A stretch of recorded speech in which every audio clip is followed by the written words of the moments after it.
Seguimos con este especial de M24 en homenaje a José Pepe Mujica y como anunciábamos ya ahora aquí, como tantas otras veces, con el historiador, politólogo, amigo de la casa Gerardo Caetano. Buenos días, Gerardo, y gracias por estar en esta jornada tan especial. No, muchas gracias por ustedes, por estar aquí. Gerardo, jornada que además ya te esperábamos con el libro, porque claro, si habrás hablado y escrito sobre Mujica en todos estos años, Sí. ¿cómo te agarró esta jornada? Ya sabemos que ayer tuviste otro raíz mediático, pero ¿cómo recibiste esto? Que sabíamos que iba a acontecer en breve, pero Es siempre lo que tiene su ocurre. impacto en el momento, ¿no? En todas las sociedades hay personas muy especiales que uno cree que siempre van a estar ahí. Y como que aún uno puede saber que están enfermas, pero que están ahí. Quijano, que era un maestro de la necrológica, cuando murió Herrera, de quien era un enemigo tenaz, dijo algo que yo podría decir de Mujica. Vivió como si fuera inmortal. Y todos, de alguna manera, llegamos a creerlo. Entonces el impacto de su muerte, ese destino común que tenemos todos, fue conmovedor. Estaba corrigiendo escritos y me detuve.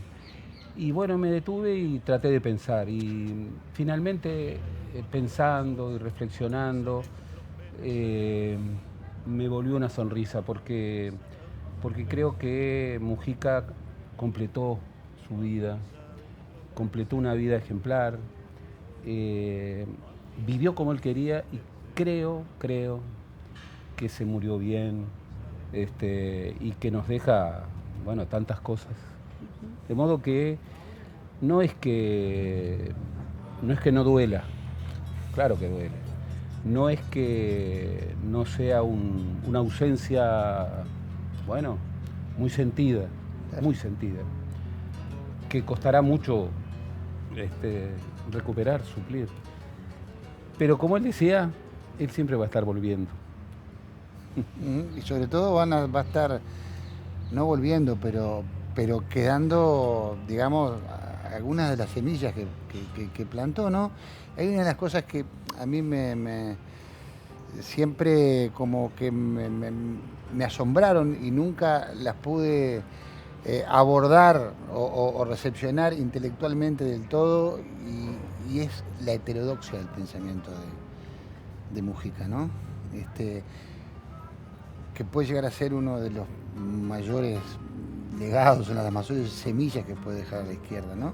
¿En qué ves vos que impactó esa heterodoxia, la heterodoxia de su pensamiento en la renovación del pensamiento de la izquierda? Bueno, enormemente. Y yo coincido contigo en que es una de sus características troncales. Él nació heterodoxo. No casualmente nace en el herrerismo, en la lista 41, pragmático, claro, el pragmatismo, exacto. Como Erro, sí.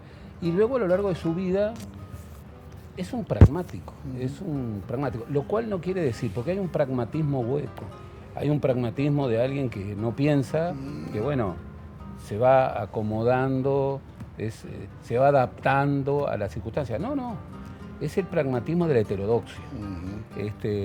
Si la realidad choca con la ideología, la culpa no la tiene la realidad. Claro, no tiene la ideología. Él últimamente estaba hablando mucho, y eso le venía de su fe inquebrantable en la sabiduría popular, de defender una antropología realista.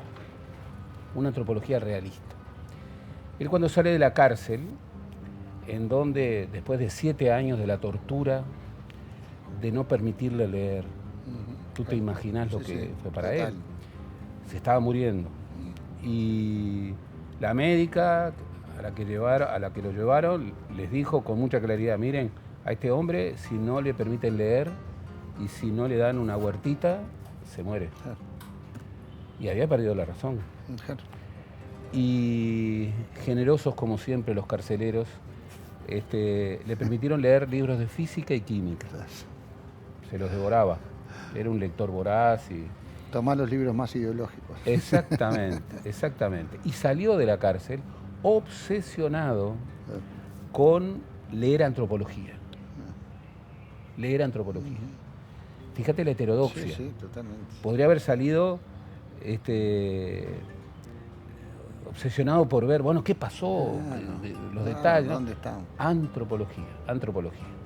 Y, bueno, Renzo Pi, Claro, Daniel Daniel Vidar, Vidar, sus lo amigos. acuñaron Claro. muy bien.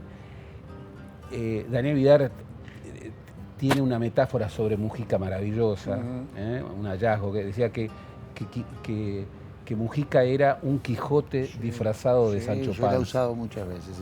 Una maravilla. Totalmente. Una maravilla. Que tiene muchos significados, ¿no? Muchísimo significado. Y tiene mucho que ver con la heterodoxia. Y tiene mucho que ver con la forma en que ejerció el gobierno. Por supuesto. Tiene que ver con todo por eso, supuesto. ¿No? Y yo creo que esa es la clave. Y sobre todo es una clave tan contemporánea. Porque tú ves un mundo en donde ya no es aquello de que las preguntas quedaron viejas antes de que pudieras contestarlas. No, es un mundo de una aceleración impresionante. Y Mujica, con esa sabiduría que avanzaba día a día, con ese saber mirar la naturaleza y sacar de allí también sus enseñanzas, leyendo lo más contemporáneo, porque estaba al día, pero también leyendo a los clásicos. Totalmente. Y afirmando su heterodoxia. Heterodoxia que en los últimos tiempos, quizás acelerada un poco por la muerte, pero quizás no, porque empezó antes de su enfermedad, también estuvo en ese viraje de abandonar un poco lo estrictamente ideológico, lo más duro ideológicamente, y pasar a reparar mucho más en lo emotivo y en lo espiritual. Hablar de la incidencia de las religiones. O sea, eso también, ¿no? Es parte de esa heterodoxia. Tú sabes que, bueno, en las largas entrevistas que hablemos un poquito del libro porque te dejamos. Hablamos también sobre Dios y sobre la muerte mucho. Y él sostenía que, bueno, que él era ateo, que él no creía. Pero vos mirabas aquella casa de papel llena de libros y de estantes y de bibliotecas y veías, al padre Cacho, veías al Papa Francisco, veías muchas imágenes. Qué ateo raro, ¿no? Qué ateo raro. Y lo escuchabas hablar y bueno, veías trascendencia, veías espiritualismo y sobre todo veías panteísmo. Yo le decía, Pepe, tú sos panteísta, tú crees de una manera en la naturaleza que es panteísmo puro. Él venía, disfrutaba tanto con el tractor mirando y podía llegar a observar y a registrar cosas que nosotros no podemos ver en su chacra. Y venía y te hablaba obsesivamente de una yegua que estaba pariendo. O del vuelo de los pájaros, o de una tera. Hubo una época que estaba obsesionado con una tera que estaba aparentemente fuera de lugar, rodeando a sus huevitos. Y observaba los cambios de la naturaleza a través de esa irregularidad en la tera. Por supuesto, y desde esa mirada cargada de sabiduría, profundamente espiritual, eso le devolvió un vínculo con sus interlocutores religiosos. No es que lo haya convertido, claro, no. Pero hablaba mucho de lo espiritual y tenían un enorme respeto a los que creían. Era alguien que nunca le hubiera hablado a un creyente en contra de la creencia. Claro, ¿Por qué? Porque decía, yo he visto bien morir a gente para la que la religión, lo espiritual, y eso que siempre se maldice, que es, alguien que no tiene esa dimensión espiritual no tiene trascendencia. Vivía hablando del futuro, vivía hablando de aquello que no iba a ver. Además lo decía, yo no voy a ver esto. Ustedes lo van a ver. Pero, y vivía obsesionado por tratar de entender lo que venía. Gerardo, hasta el último momento. Y en eso de proyectar a futuro, me gustaría repasar un poco contigo. Vos te trajiste ahí entre manos el libro José Mujica, Otros Mundos Posibles, ¿no? Que estuviste coordinando, en el que trabajaron tanto con Álvaro Padrón y donde escribieron tantos autores y prestigiosos analistas que fueron siguiendo su trayectoria a nivel internacional. ¿Cómo adquiere él ese primer conocimiento internacional? Porque creo que es muy interesante en eso su juventud, su primera recorrida por el mundo, ¿no? Que realmente era un privilegio también para ese momento haber podido hacer toda la gira que hizo él desde muy joven. Impresionante. Y cómo termina ahora en estos últimos años, hasta hace muy poquito, ¿no? En esto relanzar, tener un himno común de América Latina, ¿no? La gran alianza con Lula. Impresionante. Cuando yo siempre digo que él tuvo su vida parece una aventura homérica. Porque él fue a China, en los años 60, fue a China, estuvo en la casa de Mao, conoció a Mao, fue a Rusia, decía que no le convenció para nada, que los comunistas querían atraerlo, pero a él eso de que las alfombras le hicieran cosquillas en los pies y ver tanto lujo, no. Decía que en Cuba, veía muchos problemas, pero en los 60 veía mucho entusiasmo popular. Entonces, ver esa esponja heterodoxa, reunir y conversar. Por eso digo, era un privilegio en ese momento alguien que pudiese estar haciendo en pocos meses, en un año, pasar, ¿no? por Rusia, por China, por Cuba, en esos años. Y además, conversando. ¿Y cómo integra las fallas ya en ese momento, las fallas del sistema? Por supuesto, y además conversar. Conversaba con el Tucho Metol. Sí, claro. Imagínate. Claro. La prueba de, como decía Carlos Real de Azúa, una de las pruebas uruguayas de la existencia de Dios, un tartamudo charlatán. Vos hablaste de Quijano al principio, una persona que él admiraba mucho también, ¿no? También. Él siempre reivindicaba que la única marcha que llegaba al Rincón del Cerro era para él, era la de él. Claro. ¿Y cómo de eso, Gerardo, se va conformando después? Este líder que tiene impacto a nivel internacional, que tiene tanta cabida regional, pues a su vez en el momento de su presidencia en esos años se da una conjunción, un momento, ¿no? de gobiernos progresistas que están en esas fotos que impactan, ¿no? Porque él descubrió que la única y la mejor manera de defender el interés nacional era interesarse en causas internacionales. Esa fue su última obsesión, su última aventura. Él decía, si no cuidamos el medio ambiente a nivel internacional, de nada vale el interés nacional. Claro. Si no construimos región, no vamos a poder defender el interés de los uruguayos. Estaba espantado con la pandemia y siempre daba un ejemplo formidable. Decía, somos el 6% de la población del planeta y hemos puesto el 30% de las víctimas de la pandemia en América Latina. Y estaba obsesionado con esos temas de clave internacional y le daba, y ahí lo espiritual y lo heterodoxo, una enorme relevancia a lo simbólico. Por eso esa insistencia en... Claro, el himno, la bandera. El himno, la bandera. Pocas cosas pero realizables. Pocas cosas pero realizables. Y que conectaran con el pueblo. Conectaran con la gente, porque finalmente el norte, el rumbo, cada vez más, y eso era la clave de su sabiduría, radicaba en lo que él decía, la sabiduría popular. El pueblo finalmente es sabio. Gerardo, y en lo que él decía y en cómo lo decía también, ¿no? El don de la palabra, el manejo de estos silencios. Era impresionante.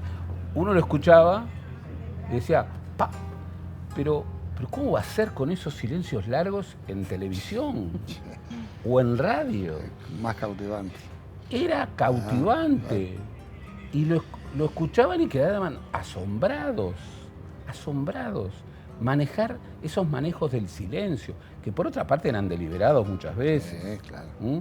De un político uruguayo decía, le preguntaron su opinión, y dijo, un gran estadista, un hombre de una cultura extraordinaria, y luego un largo silencio. Ahora, yo un auto usado no le compraría. Y, claro, Sí, claro. esa picardía popular, Sí, totalmente. con el don de la palabra. Sí. Era un hombre que podría no conjugar bien los verbos, pero, y a veces lo hacía deliberadamente, pero llegaba al núcleo Totalmente.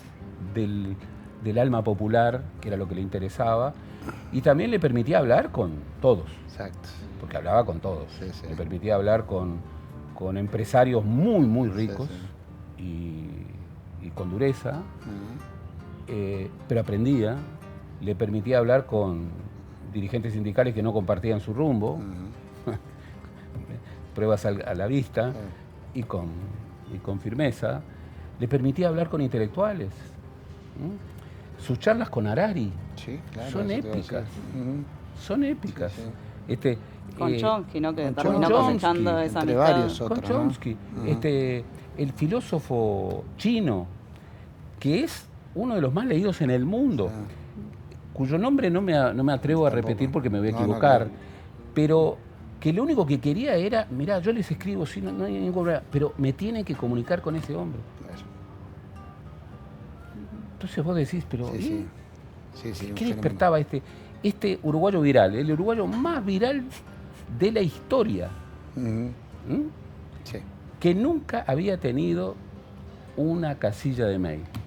Y que cuando fue presidente, los compañeros le quisieron regalar una tablet con 6 aplicaciones. Mira, es muy simple. Esta es los diarios, esta es para comunicarte, esta es... Y estuvo media mañana, esto no es para mí. No. Sí, sí. Sí, está clarísimo. Yo viví una anécdota, de las tantas que se pueden contar. Un día en La Chacra, el día en que él era presidente, 2011, el día en que aparentemente en ese momento, que era un mediodía y un día entre semana, le habían dado un golpe de Estado contra Correa, que era presidente de Ecuador en ese momento. O sea, no era un golpe de Estado, era un alzamiento policial. Después se supo y todo lo demás. Ahí estaba en ese momento y lo llama su secretaria de entonces, María, al teléfono 2011, o sea, ya bien entrada su presidencia, al teléfono cremita ¿tá? Y le pasa unos números de Ecuador que eran como 14 y me dice, tomá, anotalos vos porque yo no llego a saber las cosas y después tuve que discar yo a la presidencia. Estaba ahí en ese momento y me dice, no te olvides de decirle que hablaba de la presidencia de Uruguay. Le digo, más bien, porque ¿qué le voy a decir? Que hablan turco asesino. O sea, no creo que tengan mucha idea.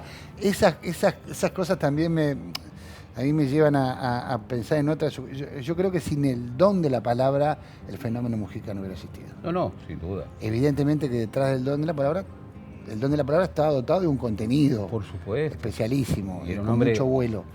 Pero sin esa forma de decir, No. era muy difícil entender el fenómeno, ¿no? Lo cual es muy impresionante porque en su etapa del MLN, bueno, aquella consigna, Era otra cosa, los claro. hechos nos separan, Las las palabras nos nos separan, los los hechos nos juntan. Ah. Bárbaro. Y si algo fue el instrumento de vida de La Mujica, palabra. eran las palabras, que coincido plenamente contigo. Eran palabras cargadas de sabiduría, cargadas de lectura, cargadas de observación, cargadas de coraje, el coraje de pensar en clave heterodoxa, con cabeza propia, muchas veces en soledad, el coraje de dar marcha atrás, el coraje de... Yo recién decía que tenía más aceitada la marcha atrás que la quinta. Y sin duda, y si vos seguís, lo prueba. A mí, cosas que te hacían pensar, ¿qué es ser un buen presidente? ¿qué es ser un buen presidente? Y él decía, ser un buen presidente es crear las condiciones para gobernar. Pero ¿cómo se crean las condiciones para gobernar? Crear las condiciones para gobernar es hablar con todos, es tener protagonismo, es tener la moderación, es, por ejemplo, él, incorporar una agenda que no era su agenda, la agenda de derechos. No, claro. Él empezó la presidencia diciendo, no. Yo a un joven que está drogado, lo agarro y lo meto y lo mando de los recupero. fundillos para... Lo mando de los fundillos y lo integro. Y escuchó a la barra joven y a Fernández Huidobro, que por motivos distintos, me acuerdo que una vez le hicieron un reportaje en Santiago de Chile. Entonces le preguntaban, y él decía, pero yo no quiero que Uruguay se convierta en un turismo canábico. No quiero. Y le decía, no, pero es tal cosa. No quiero que se convierta en turismo canábico. Y la periodista, que era joven y muy bonita, le dice, pero presidente, si yo voy a Uruguay y le pido a un amigo que vaya a la farmacia y me compre tal cosa, ¿qué va a pasar? Y Mujica la mira, la deja mirando y nadie te lo va a negar. Claro. Y ahí la risa de todos. Totalmente. Sí. El primer yo por un curso estaba en el Parlamento. El primer proyecto para la liberación del cultivo y de la producción y la distribución comercial de la marihuana tenía un solo artículo. Un solo artículo. Era un desastre en términos de técnica legislativa, porque le transfería todo el contenido del proyecto a la reglamentación. Bueno, la ley salió con 45 artículos y la reglamentación salió con 150 artículos. Bárbaro, pero sin el coraje de meter la idea en la agenda, no hubiera salido. Lo mismo... Sí, lo conversábamos más temprano, eso, yo decía eso de, bueno, agendas impulsadas muchas veces por movimientos sociales, pero lo que siempre se le reconoció fue el haber tomado esa agenda y permitirle dejar pasar esa agenda, ¿no? Por ejemplo, la despenalización del aborto a través del proyecto.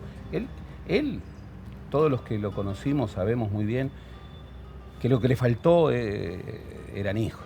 Sin duda. Y por eso vivía adoptando hijos. Y él, desde esa carencia, le costaba mucho lo del aborto. Ahora, y en eso tenía esa raigambre de la heterodoxia propia de una izquierda flexible. Nunca vetar un proyecto emanado de la Casa del Pueblo. Exacto.